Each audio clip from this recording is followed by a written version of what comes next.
বৃহস্পতিবার সন্ধ্যায় রাষ্ট্রীয় অতিথি ভবন যমুনায় জুলাই শহীদ স্মৃতি ফাউন্ডেশনের চতুর্থ বোর্ড সভা শেষে এ সংবাদ সম্মেলন। এতে জুলাই শহীদ স্মৃতি ফাউন্ডেশনের চিফ এক্সিকিউটিভ অফিসার সিইও পদ থেকে পদত্যাগ করলেও মীর মাহবুবুর রহমান স্নিগ্ধ গভর্নিং বডির সদস্য হিসেবে থাকছেন। এ সময় তিনি নতুন সিইওকে পরিচয় করিয়ে দেন। চিফ এক্সিকিউটিভ অফিসার পদ থেকে আমি রিজাইন নিয়েছি এবং নতুন চিফ এক্সিকিউটিভ অফিসার হিসেবে আমি ওনাকে ওনার পরিচয় নিজেই দিতে বলবো। আমি একটা কলেজের অধ্যক্ষ হিসেবে কাজ করেছি, তো সেই থেকে ছাত্রদের সাথে এই মুভমেন্টে আমার একটা আর্থিক যোগাযোগ ছিল।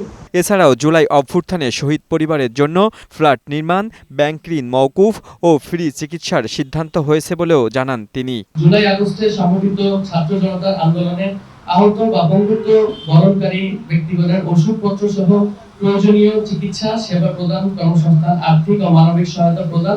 তবে এ সংবাদ সম্মেলনে উপস্থিত হয়ে নতুন সিইওকে প্রত্যাখ্যান করে তার পদত্যাগ দাবি করেন বেশ কয়েকজন শহীদ পরিবারের সদস্যরা।